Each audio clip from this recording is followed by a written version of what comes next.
I was either going to get into college coaching after college, or I was going to get into real estate. And the reason that both of those were so appealing to me was I was able to keep the competitive spirit alive. NAI Global presents How's Biz?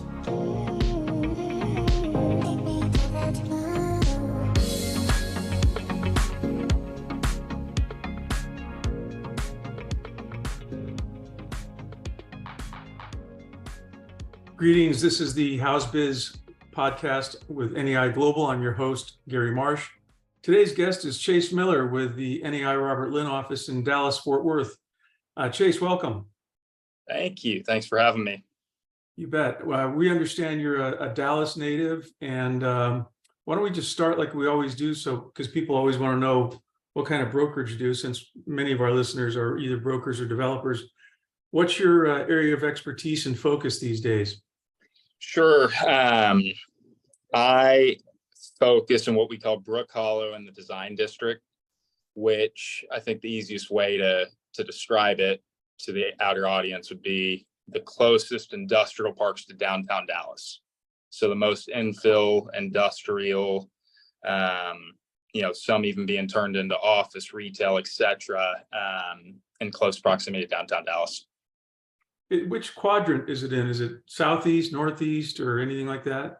No, I mean, I think the best way to describe it would be, I guess, somewhat north, but right in the heart of Dallas, just right where downtown Dallas is. And for people that know downtown Dallas, American Airlines Center, where the Mavericks play, the Stars play, and where Uptown is, lots of good bars and all that good stuff. It sounds like a competitive area. And I would guess, given its proximity to downtown, there's a lot of 3PLs that go in there and some last mile stuff. There's quite a bit of that. And, it's funny, a lot of our product was built in the 50s and 60s. So the functionality is maybe not what a new build would be, but we do see a lot of, like you said, 3PLs and a lot of showroom warehouses, believe it or not, that want close proximity to their customers. Those are typically what we're seeing. Is there much redevelopment? Because it was something that's much older, the inefficiency and the heights and all that stuff is not so far removed from modern. I would guess there's a lot of redevelopment going on. There is quite a bit. A couple of years ago, I sold 2 buildings that were actually put together, and it's been cool to see. Is now a 10-story office building, or will be. I've had a few deals similar to that, but we also see in what maybe truer industrial buildings getting repainted, roofs getting raised on extreme levels. But I mean, we're seeing millions and millions and millions of dollars put into these older buildings to make them, appeal to the customer or the tenant, and make them more functional. Makes complete sense given the market. I remember this happened in Houston some years ago. All the stuff close to downtown got largely revamped, remodeled, converted to retail, you name it. Well, one of the things that I saw in your bio, you played basketball with Middle Tennessee State University all 4 years, which is a D1 school. And also in your bio, you mentioned how your athletic experience translated into your pretty much immediate success. For listeners, I'm just going to spoiler alert now. Chase is one of the top producers already in the Dallas-Fort Worth market, just 3 or 4 years into his career, and he's already made partner at the firm. So it's been a rapid rise to your career. So congratulations, Chase. Thank you. But again, please address, because it's been talked about a great deal, how college athletes make for good brokers. Why is it in your case? What's your opinion? Yeah, and I think even from a holistic standpoint, I know as a company, we love hiring former athletes. But Gary, I think it's the competitive edge. And not just for me, I think it's any former athlete. You've got a chip on your shoulder that for me at least, playing in college, I was either going to get into college coaching after college, or I was going to get into real estate. And the reason that both of those were so appealing to me was I was able to keep the competitive spirit alive. And to me, that is what does drive me every day. And I think that's the fun of brokerage. And there's a great correlation to brokerage and sports. And I'd also say that something that stayed with me when I was interning in Nashville, I had a gentleman that played basketball at Vanderbilt, Jason Holwerda, who was at Foundry at the time. He told me, if you can take your schedule as a college Division I athlete and you can put that into the work world, you will be successful. And I've tried to apply that every day. And it's funny, the correlations that are so similar between both. Yeah, no doubt. Well, I certainly recall the early days of brokerage, where one of my bosses said, you can work any 12 hours of the day. Which 12 you choose is up to you. Right. So that hasn't changed much, has it? No, sir. All right. Well, right on. Well, the NAI Robert Lynn office is growing again. For listeners, if you're not aware, they took the Houston territory at the beginning of this year. So that's a ramping up office, new operation. You've done a lot of business in Houston over the years already. So that's a cool deal. Chase, back to you though. Do you work as part of a team? I do. So I work alongside Robert Blankenship, who's he's been at the company 10, 15 years and had a good footprint in our markets before I started. So it's fun to be able to add to that. And then we've got Anna Pierce on our team, who kind of helps me with day-to-day things as an admin and is kind of our right-hand gal that's there for whatever we need, handles tours and paperwork and any and everything.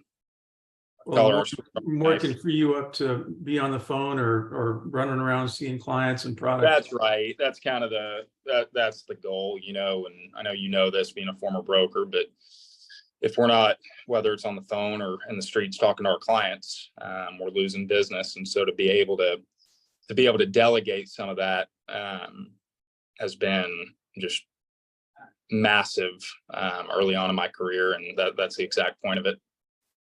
Exactly. Well, just to clarify, and I know it's Chase, you and I just met, but I never was a real estate broker. I was a top producing outside capital industrial equipment salesman Similar.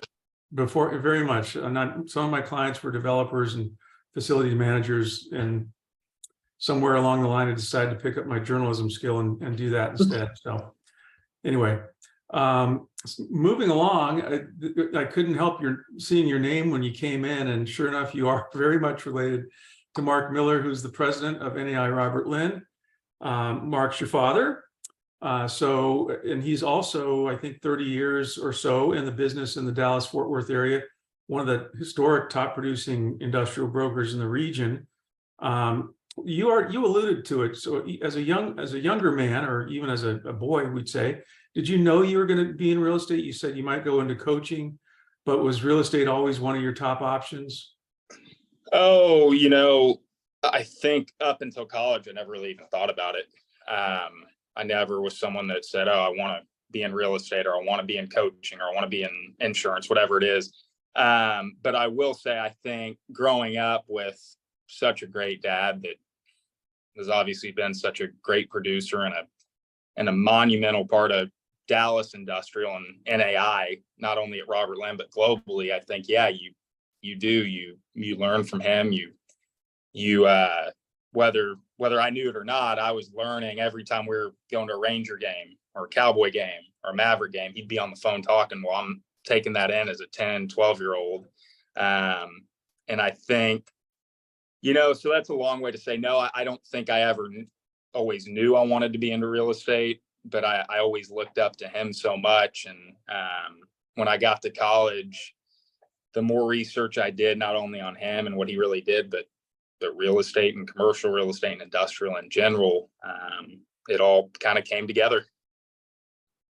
Right on. Well, it's a natural path, and it's interesting how we learn passively. Again, my own father was in sales, and when I was 10, 11, 12, I used to help put his brochures together. He spread them all out on the dining room table, and we'd have to pick them up in order and collate them and put them in a 3-ring binder. This was back when there was no such thing as digital, of course. I used to come up to the office when we were at our the company was at their old office right off LBJ. I guess this one is too, but 30 LBJ, I think. I would come up here on Saturday mornings with him, and I would do nothing productive, but I would, I called them race cars at the time. I'd put together note cards and rubber bands as the wheels, and I'd play that while he worked.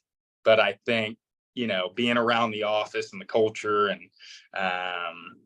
the people, the guys, etc. Yeah, to your point, you kind of naturally it happens. Yeah, it makes complete sense. Once upon a time, another lifetime, different client, I did I'd say an informal survey of how young people like you get in the industry. And out of a small sample of like 40 or 50 brokers, I think it was 38 or 40% had family members in the industry. So that's one of the things that's fairly common. It's something you're familiar with, not intimidated by, because that's one of the big barriers of entry is Sure. the uncertainty of what it's like. So it's a natural progression that you would, I think, choose this career. So Sure. for you, the one question I did have is since Mark has been so successful, again, your father, are there any like top 2 or 3 items that you really take away from him that you've learned and taken right into your practice, again, to be a top producer within 3 or 4 years? Yeah, I think, and it's funny if you ask guys, not only in our office, but I think in the industry, we're very different in a lot of ways. I think we're similar in a lot. I think there's nobody better in the city, country, world than he is at being professional. He wears a suit and tie Monday through Thursday, no matter what. I can count the brokers on one hand in Dallas, at least, that still do that. And I think that's discipline, that's toughness, that's things that he obviously definitely instilled in me or tried to as a kid. But I'd also say being ethical, doing the right thing. Sounds cliche, but again, you ask anybody around here, he is one of the most ethical. And I've got written down here too, nice. He's got a nice way about him. He delivers bad news and in ways that I think he only can. He delivers bad news in good ways almost. And so I think those 3 things I would just say, I try to, as best I can, put those into my practice. I'm probably a little more direct, or I don't know if pit bull's the right word, but I think direct's the right way to say it than he is. But definitely those 3 things I've tried to instill in our practice or my practice. Very well. Well, who knows? Had we talked to Mark 27 years ago, he may have been a little more direct too. Right. That's right. As you mature, you start to use other skills to do the same thing. But to your earlier point on the suit and tie, I mean, it's like your basketball career. You suit up, you put the uniform on, that gives you game time mentality, and that's what you take to your game, right? Yeah, and when I played for my first 3 years in school, I played for Kermit Davis, who very similar to our leadership here between George and my dad. He was George Dutter. Kermit was really old school and in great ways. When we traveled, we wore the same as a team, the same shoes, the same jumpsuit, the same everything. Everybody had to be the same.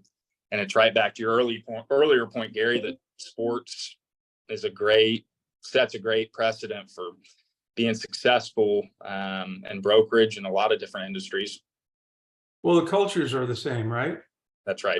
Play as a team, be competitive, focus. Yep. And we were always on what we called them, my dad calls it Lombardi time. But if you weren't in college, if you weren't 15 minutes early to every meeting, you were late. Yeah, that's military standard time. Yeah, and I think our company's got a little bit of that in different ways. I think, you get in here at 6:30 a.m. most mornings, and you've got 5 or 6 young guys already here, suit and tied up. And I don't know if there's many groups, not only Dallas, but the country that have that culture. So it speaks volumes to the success of your firm. So kudos to your leadership, which not only includes your father. You mentioned the CEO, George Dutter, Todd Hubbard. We did a podcast with him a few months ago. Another excellent example of how to succeed in this industry, just by the way you guys act and the way you treat your customers. You've jumped to the top, notwithstanding your famous father locally. You've had to do it on your own, you and your partner. How have you become so successful so quickly, Chase? A lot of luck. I think a lot of luck. I think the timing of when I got in the business, you know, it was a great time. You know, we've seen industrial skyrocket, and we still are. We've seen a flat line, obviously, over the last year or so, but I think it's a lot timing. It's a lot the relationships I've made, the mentors I've got. And, you know, this business, which I think any of us will tell you is so relationship based, and to tie it all together, I think it was being lucky that I developed the relationships that I've made. And, you know, I think there was some hard work involved, some continues to be long days.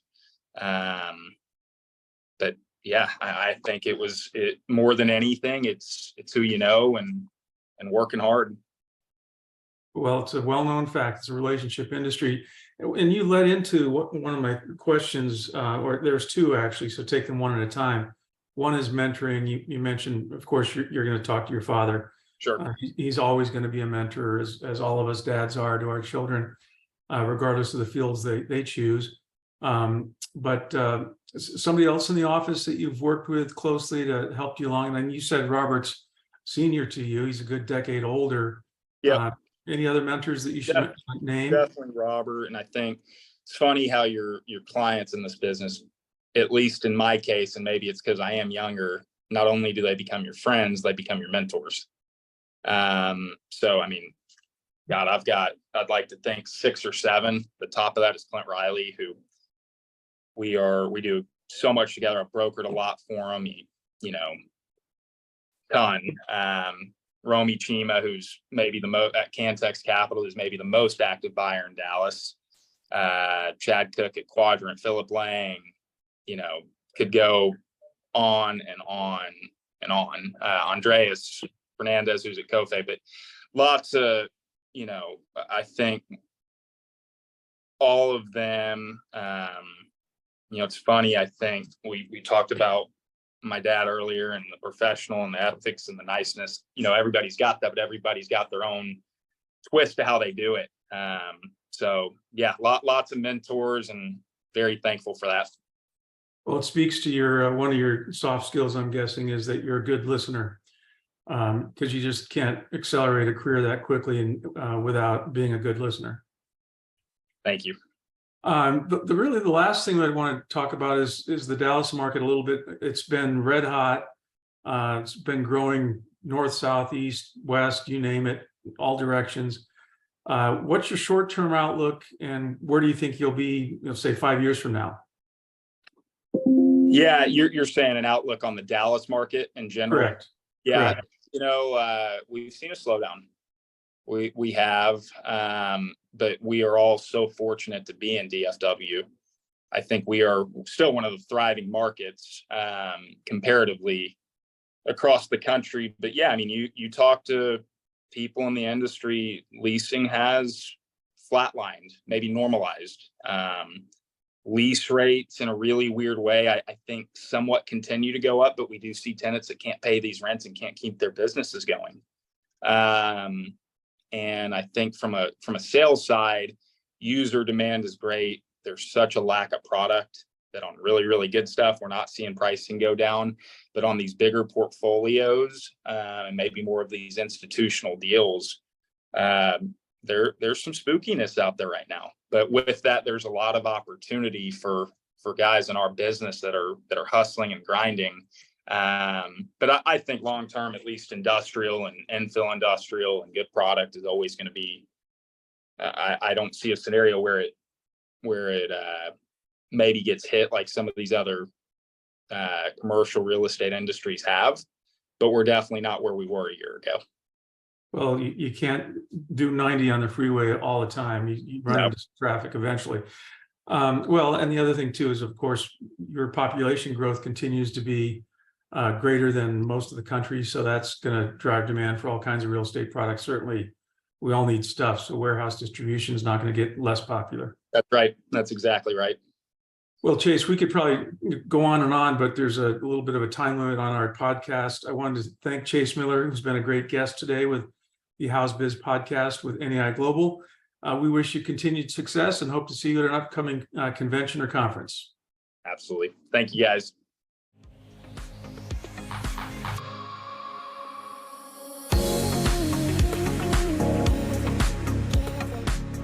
Thanks for tuning in to How's Biz, presented by NAI Global. Review, share, subscribe, and keep an eye out for the next episode.